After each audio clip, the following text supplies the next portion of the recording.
ભરૂચમાં કોંગ્રેસ દ્વારા આયોજિત મૌન રેલી શરૂ થાય તે પહેલા જ પોલીસ કોંગ્રેસના આગેવાનો અને કાર્યકરોની અટકાયત કરી હતી। ઉત્તરાખંડમાં ઓલ ઇન્ડિયા કોંગ્રેસ પ્રમુખ મલ્લિકાર્જુન ખડગેની રેલી સ્થળે કેટલાક સંગઠનો દ્વારા કરાયેલી શુદ્ધિકરણ વિધિના વિરોધમાં રેલીનું આયોજન કરાયું હતું। ઉત્તરાખંડમાં ઓલ ઇન્ડિયા કોંગ્રેસ પ્રમુખ મલ્લિકાર્જુન ખડગેની રેલી સ્થળ કેટલાક સંગઠનો દ્વારા કરાયેલી શુદ્ધિકરણ વિધિના વિરોધમાં જિલ્લા કોંગ્રેસ કાર્યાલયથી ડોક્ટર બાબાસાહેબ આંબેડકરની પ્રતિમા રેલવે સ્ટેશન સુધી મૌન રેલી યોજવાની કોંગ્રેસે જાહેરાત કરી હતી।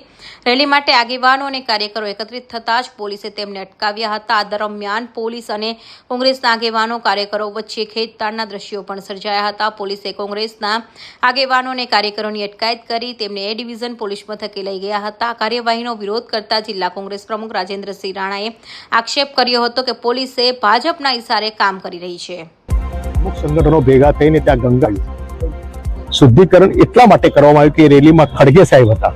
ખડગે સાહેબના નીકળ્યા પછી ત્યાં રેલી કરવામાં આવી। ખડગે સાહેબ ભારતીય રાષ્ટ્રીય કોંગ્રેસના પ્રમુખ છે, એક દલિત નેતા છે, તો એમના ગયા પછી આ સંગઠનોએ જે ગંગાજળથી કરવામાં આવ્યું એક દેશમાં એક ગુનાસ્પદ બાબત બની, એને ભારતીય જનતા પાર્ટીના કેન્દ્ર સરકાર પ્રોત્સાહન આપી રહેલી છે। એની સામે પગલા ભરવાની જગ્યાએ હિન્દુવાદની બે મોળાની વાતો કરવા જતી શું ખડગે સાહેબ હિન્દુ નથી?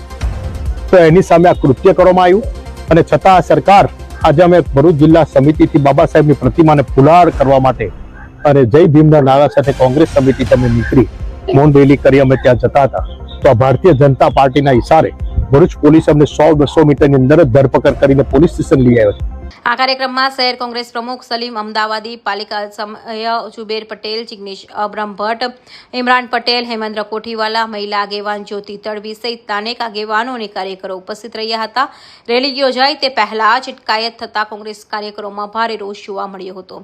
કૌશિક પટેલનો report, Hind TV news, Surat.